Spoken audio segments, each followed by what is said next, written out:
Apple hengkang dari China, Tesla hengkang dari China, Coca-Cola hengkang dari China, dan Microsoft juga hengkang dari China. Banyak orang meninggalkan komentar di bawah video terakhir saya mengatakan merek-merek asing seharusnya pergi saja dari China. Tetapi apakah Anda sudah memikirkan ini? Jika semua merek asing ini pergi, merek-merek domestik kita setidaknya akan mulai menaikkan harga mereka sebesar 100%. Salah satu dari 4 pedagang biji-bijian terbesar di dunia, ADM dari Amerika, berencana menghentikan bisnis perdagangan domestiknya di China. Berita ini membuat saya merinding. Industri ini tidak terlihat optimis dan sulit untuk melihat perbaikan dalam jangka pendek. Eskalasi perang dagang China-AS perlahan mulai terasa dampaknya. 这种外资的离场在越来越多的出现在我们面前。 Keluarnya modal asing semakin sering terjadi di depan mata kita. Perusahaan-perusahaan yang sudah lama berdiri ini, setelah lebih dari 1 dekade, begitu saja pergi ketika mereka memutuskan. Jadi, apa yang kita lihat sekarang adalah pasar yang menyusut. Modal asing menarik diri, konsumsi lemah dan ekspor menderita. Ini hanyalah permulaan, baru permulaan. Ketika semua perusahaan asing ini telah menarik diri, kesulitan yang akan dihadapi tidak terbayangkan. Perang dagang AS-China semakin intensif, dan menghadapi tekanan biaya yang disebabkan oleh tarif AS, semakin banyak perusahaan asing menarik diri dari China. Pada tanggal 5 Mei Mattel, pembuat boneka Barbie dan kartu Uno, mengumumkan bahwa karena meningkatnya ketidakpastian ekonomi global dan perubahan kebijakan tarif AS terhadap produk yang dibuat di China, perusahaan tidak dapat memprediksi kinerja penuhnya, terutama situasi penjualan selama musim liburan di akhir tahun. Akibatnya, mereka telah menangguhkan panduan pendapatan mereka dan mempercepat relokasi produksi keluar dari China. Pasar mainan AS senilai $42 miliar sedang terdampak oleh perang dagang AS-China.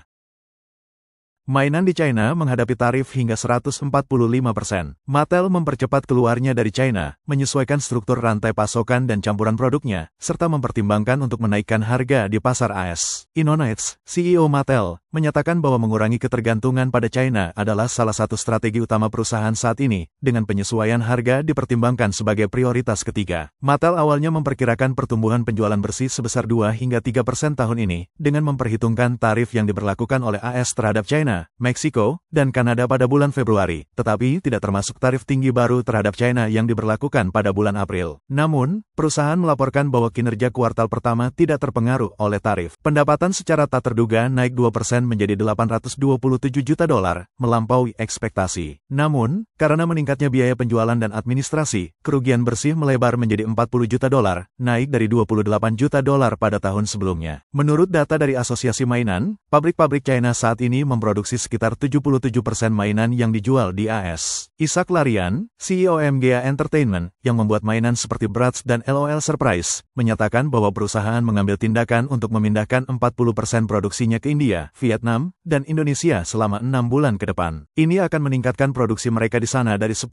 menjadi 15%. Larian menyebutkan bahwa MGA mungkin harus menaikkan harga grosir produk yang dibuat di China, mengalihkan biaya tarif tambahan kepada pengecer untuk melindungi margin keuntungan perusahaan yang sudah tipis. Produsen mainan lain, Lego Group dari Denmark, fokus pada pembangunan jaringan pasokan yang berpusat pada produksi dan konsumsi regional. Pada tanggal 9 April, Lego mengumumkan pembukaan pabrik baru di Provinsi Binh Duong, Vietnam, di mana mereka telah menginvestasikan lebih dari $1,3 miliar. Menurut Nick Asia, pabrik baru di Vietnam akan memasok produk ke negara-negara Asia Pasifik seperti Jepang dan India. Lego sebelumnya mengirimkan produk dari pabrik-pabrik China ke wilayah-wilayah ini. AS adalah pasar terbesar Lego. Saat ini, mereka tidak punya pilihan selain terus mengirimkan produk dari Meksiko. Namun, Lego menginvestasikan lebih dari $1 miliar untuk membangun pabrik di Virginia.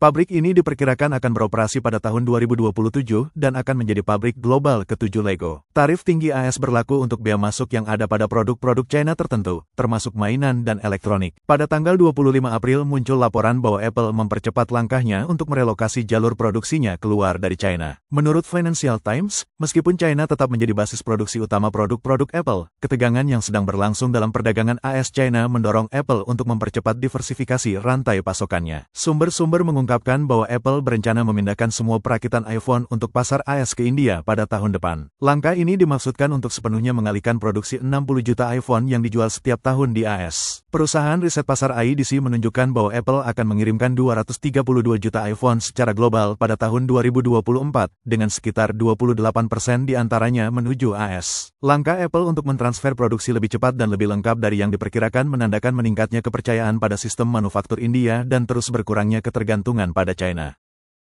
Daniel Newman, CEO Futurum Group, sebuah perusahaan riset industri teknologi, mengatakan, kami percaya ini akan menjadi langkah penting bagi Apple untuk dapat mempertahankan pertumbuhan dan momentumnya. Kami melihat secara langsung bagaimana perusahaan dengan sumber daya ini bergerak dengan kecepatan relatif tinggi untuk mengatasi risiko tarif. Apple mulai mengalihkan rantai pasokannya pada tahun 2022, dipicu oleh langkah-langkah penguncian ketat yang diterapkan setelah wabah COVID-19 di China. Selama penguncian, rencana Jungyo dari Foxconn menghentikan produksi, menyebabkan penurunan tajam dalam produksi iPhone. Tarif timbal balik di bawah pemerintahan Trump semakin mempercepat langkah Apple untuk merelokasi basis produksinya.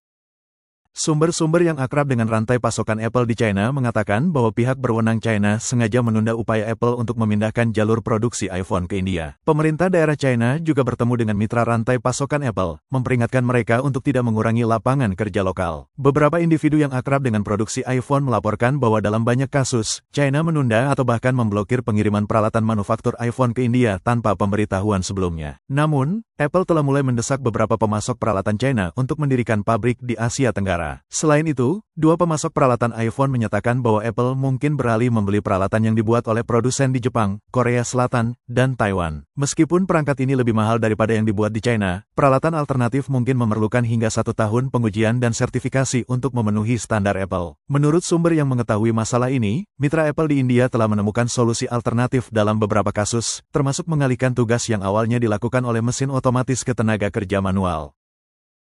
Profesor Yayao Yuan, seorang spesialis studi internasional di University of St. Thomas, mengatakan bahwa jika Partai Komunis China bersikeras menghalangi perusahaan-perusahaan AS untuk melakukan relokasi, Trump akan terus memberlakukan tarif terhadap China. Dia berkata, semua orang bisa melihat dengan jelas sekarang, menekan Trump tidak berpengaruh, itu hanya akan membuatnya kembali memberlakukan lebih banyak tarif pada Anda. Asisten peneliti di Institut Urusan Politik Militer dan Konsep Tempur China di Institut Penelitian Keamanan Pertahanan Nasional Taiwan, Wong Shouwen, juga percaya bahwa PKC akan mencoba menghalangi pergeseran ini, tetapi pada akhirnya akan gagal. Wong mengatakan PKC pasti akan mencoba menghalanginya karena ini tidak hanya akan berdampak ekonomi dan psikologis dari hilangnya industri-industri penting AS, tetapi juga akan menyebabkan masalah pengangguran domestik yang mempengaruhi stabilitas sosial. Namun, saya tidak percaya upaya PKC untuk menghalangi akan berhasil. Apple adalah perusahaan multinasional dan keuntungan adalah tujuan utamanya. Jadi, Apple akan menemukan cara untuk merelokasi rantai pasokannya keluar dari China untuk menghindari menjadi korban yang tidak bersalah dalam perang ekonomi AS-China. Pabrik Foxconn di India Selatan adalah basis produksi terbesar Apple di negara itu. Tata Group juga menjadi pemasok utama Apple melalui akuisisi bisnis Wistron dan Pegatron di India.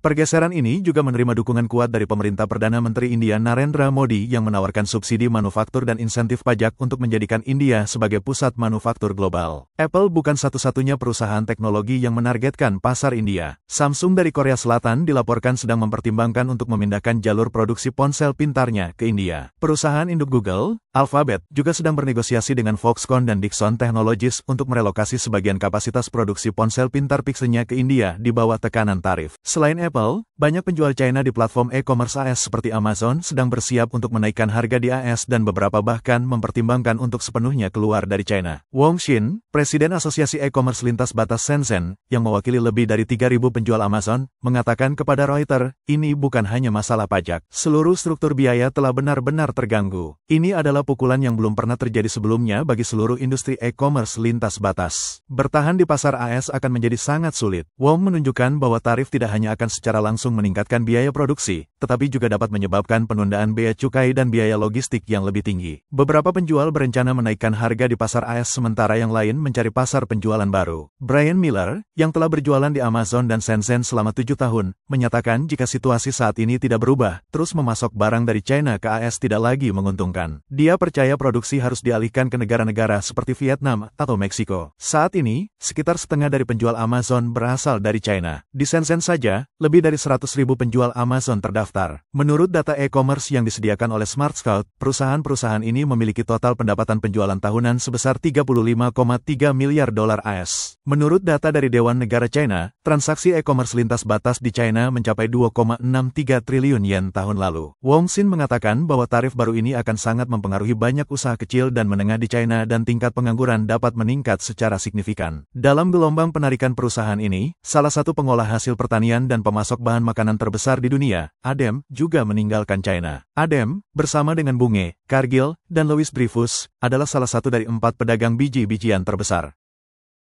Pada tanggal 14 April ADM menyatakan dalam email, sebagai bagian dari inisiatif pengurangan biaya global, perusahaan telah mulai menutup operasi perdagangan domestiknya di China dan mengurangi tenaga kerjanya. ADM mengumumkan bahwa operasi anak perusahaannya di Shanghai akan secara bertahap berhenti pada akhir September, tetapi operasi lain di Shanghai tidak akan terpengaruh. Seorang sumber mengindikasikan bahwa PHK akan berdampak pada 40 hingga 50 karyawan dengan hanya sekitar 10 orang yang tersisa di Shanghai. Sebuah sumber mengatakan tim layanan pertanian dan bisnis biji minyak di China pada dasarnya telah sepenuhnya diberhentikan. Kedua departemen ini adalah sektor bisnis terbesar ADM. Profesor Yayao Yuan di University of St. Thomas mengatakan bahwa perusahaan-perusahaan multinasional sedang melakukan pemisahan diri dari China dan konsekuensinya akan menyebabkan tingkat pengangguran yang menghancurkan bagi China. Dia mengatakan jika pengangguran terus meningkat seperti yang kita lihat dengan keluarnya investasi asing secara besar-besaran dalam 3 atau 4 tahun terakhir, ini akan sangat merugikan China. Dia lebih lanjut menyatakan bahwa jika PKC terus menghadapi AS, itu hanya akan berdampak negatif pada China, menyebabkan pasar internasionalnya menyusut. Tanpa tempat untuk menyerap kelebihan kapasitas China, banyak pabrik akan runtuh, menyebabkan kepanikan ekonomi. Dia mengatakan satu-satunya hal yang dapat dilakukan PKC untuk menghindari kepanikan ekonomi adalah sekali lagi memulai proyek pembangunan skala besar, menciptakan permintaan domestik melalui pemerintah. Dia berkata, China telah melakukan ini sejak periode reformasi dan keterbukaan. Tetapi masalahnya adalah berapa banyak lagi permintaan domestik yang dapat Anda ciptakan dan berapa banyak rumah yang dapat Anda bangun, dan jika rumah-rumah itu tidak dapat dijual, berapa lama Anda akan terus membangun. Wong Shun juga percaya bahwa ini akan menghadirkan tantangan ekonomi dan politik bagi PKC. Dia menyatakan, jika PKC bersikeras untuk berjuang sampai akhir, tidak hanya tingkat pertumbuhan ekonomi akan turun secara signifikan tahun ini, tetapi pengangguran massal akan menyebabkan orang tidak berani mengkonsumsi, menyebabkan deflasi. Akhirnya, orang tidak punya pilihan selain melakukan protes di jalanan, yang dapat secara signifikan menantang kekuasaan PKC. Sekarang, ekonomi China sudah penuh lubang, dan krisis real estate masih belum terselesaikan, dan jika kita menambahkan pengangguran massal di atas itu, tidak mungkin mereka dapat mempertahankan tingkat pertumbuhan 5%. Meskipun perang dagang antara China dan AS menunjukkan tanda-tanda mereda dan Trump menyatakan kesediaannya untuk bernegosiasi dengan Beijing, tidak ada keraguan bahwa sebagai musuh ekonomi dan militer terbesar AS, Beijing masih bisa menghadapi pukulan terberat. Perusahaan riset pasar DigiTimes mengatakan bahwa pergeseran industri di bawah tekanan tarif tinggi AS akan berpusat pada 3 bidang utama, keluar dari China, masuk ke AS, dan China memproduksi secara domestik. Di masa depan, pasar global akan dibagi menjadi 3 wilayah utama, pasar AS, pasar China, dan pasar lain yang bukan AS dan bukan China. Pasar AS akan fokus pada produksi di Meksiko dan negara-negara dengan tarif rendah dan harus meminimalkan ketergantungan pada China. Pasar China akan fokus pada produksi domestik, meminimalkan ketergantungan pada AS, dan pasar lain akan berpusat pada negara-negara produksi berbiaya rendah di luar AS dan terus memanfaatkan rantai pasokan China. Ketiga sistem rantai pasokan akan beroperasi secara paralel untuk beradaptasi dengan hambatan tarif AS dan lanskap global yang berubah akibat perang dagang. Faktanya, bahkan sebelum Trump memperkenalkan tarif baru pada bulan April tahun ini, pemisahan antara China dan AS sudah semakin jelas dengan modal asing yang sudah mulai meninggalkan China. Antara tahun 2023 dan 2024, setidaknya 12 perusahaan teknologi tinggi multinasional telah keluar atau mengurangi operasi mereka di China. Fidelity International. Pada akhir tahun 2024, sekitar 500 karyawan diberhentikan dari divisi China-nya. Cisco pada September tahun 2024, Cisco memberhentikan 300 karyawan di pabrik Dalian, menandai gelombang PHK kedua pada tahun 2024. IBM pada Agustus tahun 2024, IBM menutup divisi R&D-nya di China. Microsoft pada Mei tahun 2024, Microsoft menarik tim AI-nya dari China. LinkedIn pada Agustus tahun 2023, LinkedIn secara resmi menutup platform pekerjaan lokalnya, LinkedIn Workplace, di China. Selain itu, setidaknya 11 perusahaan manufaktur multinasional akan keluar atau mengurangi operasi mereka di China pada tahun 2024. Volkswagen pada September tahun 2024, Volkswagen mengumumkan rencana untuk menutup pabrik usaha patungannya di Nanjing dengan SIC pada tahun 2025. Pabrik tersebut terutama memproduksi Volkswagen Passat dan SCOD. Toyota pada tanggal 13 September tahun 2024, Toyota mengumumkan akan menutup anak perusahaannya, Huno Motors, pabrik Shanghai pada akhir bulan. Pabrik usaha patungan kedua Honda di Wuhan akan menghentikan produksi sepenuhnya, memberhentikan 2.500 karyawan. Pada tanggal 29 Februari tahun 2024, Bridgestone secara resmi menutup pabrik produksinya di Shenyang, memberhentikan lebih dari 1.200 pekerja. Nissan Motor pada Juni tahun 2024 menutup pabrik produksinya di Chongzhou. Chu Hongguan, seorang peneliti senior di Nomura Capitals di Jepang, menganalisis bahwa banyak perusahaan AS, Jepang, dan Eropa mengurangi ketergantungan mereka pada China dan mempercepat keluarnya mereka karena risiko geopolitik. Dengan kata lain, di bawah tarif baru Trump, kecepatan keluarnya modal asing dari China hanya meningkat. Seperti yang dinyatakan oleh Dr. Win Silwin, perusahaan-perusahaan besar seperti Apple sekarang sangat jelas bahwa perang tarif Trump menargetkan PKC, jadi sangat mendesak bagi mereka untuk segera menarik diri dari China. Dr. Wong berkata, Apple harus bertindak cepat untuk merelokasi rantai pasokannya dari China dengan aman. Jika tidak, iPhone yang dibuat di China akan mengalami penurunan pangsa pasar yang signifikan di AS, yang akan sangat mempengaruhi pendapatan di masa depan. Biaya memindahkan rantai pasokan tidak ada apa-apanya dibandingkan dengan itu.